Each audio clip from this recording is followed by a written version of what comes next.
DJ Tygga Ty in the mix. Oh, there you go. I see you now. What's up? Nice. Energy, because I've been seeing these videos and you be like lit in your videos. I was like, okay, let me go to Texas real quick and pull up. What you doing? Where you from?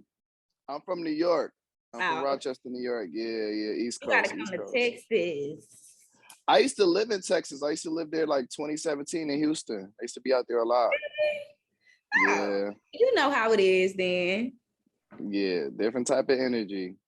It is. So let's talk about what you got going on. I've been seeing a lot of visuals drop.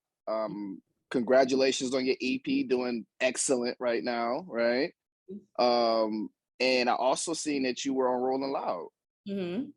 So let's break this down. Let's start off with I read your bio, some of the information that I kind of got sent to my email. So I just want to kind of talk to you a little bit about some of the personal things. Like they said you used to do poetry at a young age. So how was that, like transitioning from poetry to where you're at now on music? So when I was younger, little kids don't understand what their parents are telling them. So it's like I would just vent, but I don't know, I would just be able to make it rhyme. I don't know how I did it or how my little brain put it together, but in the 3rd grade, I remember winning 1st place on the we had like these poetry submissions for whoever made the best poem, and I literally wrote it by myself and I won 1st place. And so I hate that I don't know where none of my poetry books are, because I used to write so much and I used to have little diaries and all of this stuff. But yeah, that's pretty much how I started. It was just like venting, like just expression. Now, was this stuff that like was personal experiences, or was it just stuff that just came like emotional, just like based off of like the aftermath of stuff that happened or stuff you've seen? Well, it'll be things I've seen through my eyes, of course, like stuff that I've lived and how I feel. And like sometimes it was dark, sometimes it was happy, but I just wrote it down because it was always a way for me to feel better. It always helped me get it out of my head, So yeah, it would definitely be experience. So when you create these songs that you create in this day and age, right? Do you write these songs down on a pen and paper? Do you use the phone situation where you put in your notes, or you just go in the studio, listen to the beat, and then just go in the booth and just start going?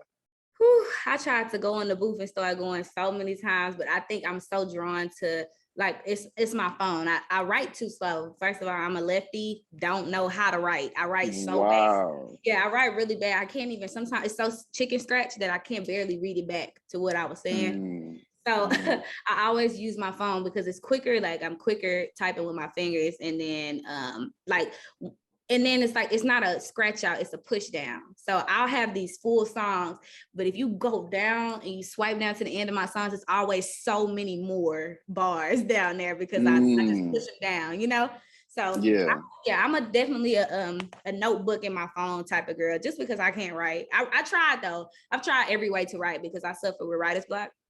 So I tried every way to like spark my brain, but the best outcome has always been the phone.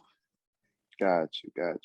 So when you're in the studios, right, with some of these producers, and you're going to be in studios with some of these major artists, right? What artists are you looking to collaborate with further along your career? I'm definitely aiming for Summer Walker next. She has a great voice. Jhené Aiko, Lil Durk. Lil Durk is really top of my list too, like with Summer. And I mean, later on, I'm hoping for a Drake heavy. I feel like all the female rappers, any of them can go. Like I would love to do. Like I feel like we all kind of complement each other in a way. So that would be dope. I would love a Flo Milli too. Callie, always. That's my bitch. It's just a whole bunch of them, man. I'm ready because I don't do many features, so I'm very excited to open up that part because that'll be something for me, Okay. So when it comes down to like challenges, right? Like I'm not sure how you are on the visual side, because I've seen artists, right, that are talented artists. They can write, they can sing, but they don't do well behind, like on the camera side. Like, were there any challenges when it came down to doing your visuals or some of these songs that you put out? Absolutely not. I direct probably the majority of things that you've seen from me. The directors don't ever want to give me my credit, but I direct all my videos. I write all my treatments. Like I do, like I create everything. The only one that I probably didn't create was I'm Perfect, which I tried to, but that didn't work out.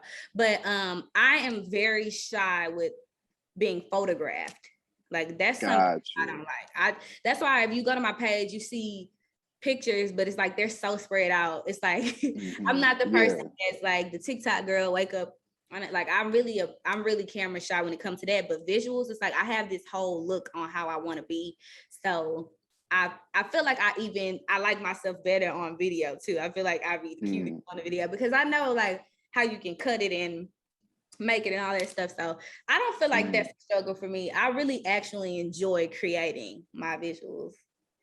I be nervous until we get there. I be so anxious and so like nothing's gonna work out, and then I get done. I be like, oh, it worked. Yeah. So what's your regimen to like unwind and to get yourself in that modes? Okay, let's knock this out. Whether it's a interview, whether it's a performance, whether it's a music video, like what's that routine to get you going?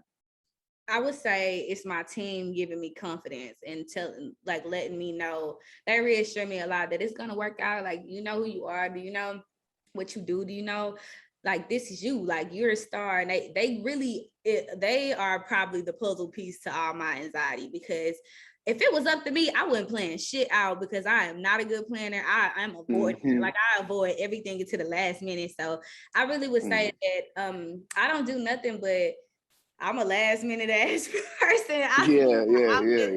Like, so they just keep, like, they schedule me to where I can't avoid things. And so I would say that they are like my puzzle piece. And like for shows, I used to didn't drink. I used to have to be sober on stage because I'm the type of person that forget my words.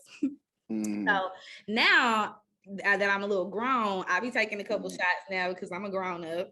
And I can What's your liquor of choice? What's your liquor of choice? I love Don Julio and 𝙏𝙮𝙜𝙜𝙜. I don't I was on the Casamigo way before everybody, because in the pandemic. That's why I got out of my way. I was Casamigo out during the whole pandemic, and you ain't wake up with a hangover. I was like, yes. But Casamigo, it takes too long for you to get drunk. So the Don gonna get you there. It's all back here. Got you. Oh, okay. I gotta pull up on you. You know how to party. Vibe this up. I'm drinking one right now. This Bel Air. I love Bel Air. Okay. Yeah. So now my next question, I want to get to the Rolling Loud situation. How did that happen? Did they approach you? Did your team approach them? And how was that experience for you? No, Melissa is cold at what she do, but I remember, I don't know if she reached out or they reached out, but I know it started in the pandemic with their virtual show. So I did their first, one of their first virtual shows. And then I did Miami, then I did New York, and then now I'm about to do LA. So I guess, I don't know whoever set it up. I can't really recall, but they've been locked in ever since I did the virtual. Like they was like, we fuck with her, we want her back. So that's pretty much. But I know Melissa goes, she be going in there and selling her bitch. She gonna sell her bitch. Hey, that's what you need on your team. You know what I'm saying? So I can speak for you. So what did you learn from the pandemic, right? Like what was some of the things you learned, and what were you doing during the pandemic? Because we couldn't really travel. And you know what I mean? Everybody was kind of stuck in the house. It wasn't just one person, it was everybody. So what did you learn? I learned that I'm the best at Uno. That I can drink a lot of liquor. That you can get fast as fuck.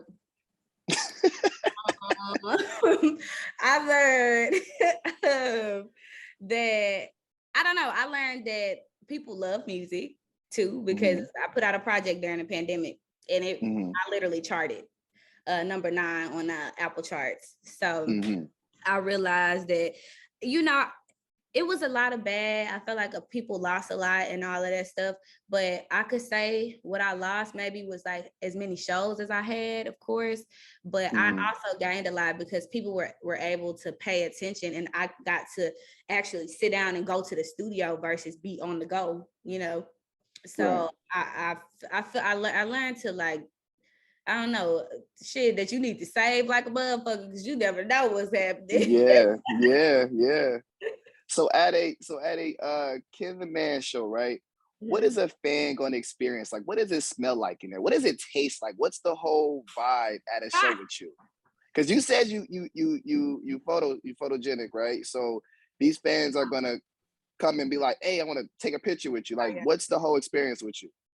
Well, my security and my road manager actually hate me because I'm the type of person that I'm gonna take pictures to the club. It's closed. Like, whoever want a picture, I never turn down pictures because I feel like I understand where they're coming from. Like, I'm their favorite, and it's like, I'm not here every day. It's not like they're in Houston, you know? So I try to get as many pictures. You're gonna see a lot of, this boy told me I be fucking the air. So I guess I'm an air fucker.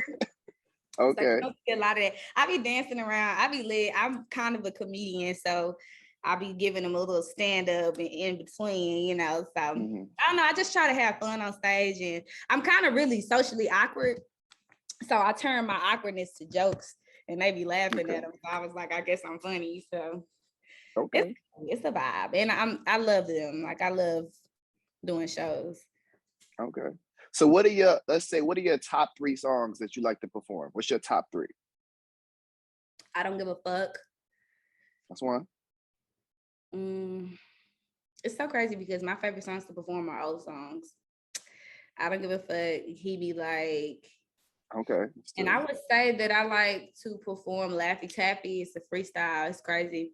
I like my new songs a whole lot. Don't get it fucked up, but them songs get people lit every fucking time. Like, they be like, bitch, I love it. They be singing. You be seeing people waves standing on speakers in the back singing, and like, it's just it be like, them is live. Yeah. So let me ask you this, right? This is my last question I do want to ask you. What would Ken the Man 2 years ago tell Ken the Man now, advice wise, or even just a pep talk, even just a whisper like, yo, keep doing it? Like, what is it? What would it be? It would be like, you on the right path, like, stay yourself, stay, authentic. And, I really followed myself in this way, like I told myself 2 years ago, because I knew what I wanted. Like, I'm a type of person that know what they want. I've always known. I've never been confused. I'm not the unsure person. It's like, I believed in myself so much to where it was weird to people of how much I felt like I can accomplish as an independent artist. So the fact that, and the fact that I can get a deal that wasn't fucking me, you know what I'm saying? Like, people told me all these things that I couldn't do. So I feel like I told myself that, and I'm still standing on it, and I still stayed true to myself. And I would tell myself probably like, bitch, you better get ready to be on TikTok, because these fucking kids like TikTok, because I cannot understand what's going on with TikTok. But I feel like I follow my path, and I'm proud. I'm proud of myself. Like, I'm very, very, very proud of myself. Okay. Well, listen, I'm gonna tell you right now, I definitely appreciate your time and your energy today, because I see you on my timeline a lot. And I'm like, yo, she lit. Like, I want to vibe with her. I want to hang out with her, but I got to be professional right now. But anyways, I'm gonna tell you right now, you got my support on the East Coast. When I come over there, I hope I can connect with you and do an in-person interview just to kind of update on what's going on with you, right? And if there's anything that you need from me, please don't hesitate to send me a request. And if I can make it happen, I'm gonna make it happen. Yes, I appreciate you too, for real. Your energy is amazing, and I'm so glad that the East Coast is fucking with me. It's so strange. Like, wow, it's not just the South anymore. So I appreciate your time, and definitely even if I come there or whatever, whoever comes in first, I feel like we should definitely do an update in person. Got you. If you want to get drunk, just say that, because I feel like that's what you're trying to get at. I'm gonna just say this. I played one of your songs. I think it was the Rose Gold joint in the strip club. And the one girl that was dancing, she had, like, they in the strip clubs, right? They give us DJs the leeway when it comes down to new music, right? So I can play whatever I want. So I'm playing this song for this girl. She gets on stage, I play the song, And I don't know what it was, if it was the bass line or it was just the lyrics. I don't know what it was. She went crazy, and all of a sudden, all the people that was sitting at the bar just started throwing money at her. And she looked at me and gave me that look like, yo, what song was that? I need that. And I'm just like, I just got this like a couple days ago. So, and she just like, nah, I need to know who this artist is. And I don't know if she followed you or not, but you made, like, I'm gonna tell you this, that song saved her, because when these girls get on these stages and they're trying to make their money to feed their family or to, you know, get their nails done or whatever, that music motivates the people to spend that money and get them in the energy to make their money. You get what I'm saying? So I got a money going song. Yeah. So you made somebody's nights, and you might have changed their weekend, you know what I'm saying, or their week, or even their life right now, just from playing that song and making that song. So that's why I want to give you your flowers now. All right. Yeah, you gonna make me emotional around. Listen, I'm telling you, man, that music is universal, and it can change people's lives, especially through the DJs or even through the artists when you performing it. Because there's somebody in that crowd that has seen you, and when they hear that song, they may be going through that, or they may have needed that pep talk, like, yo, I need this. I need this. All right. Fucking day. No, for real. I just gotta speak the facts. All right, speak the facts. DJ Tygga Ty in the mix.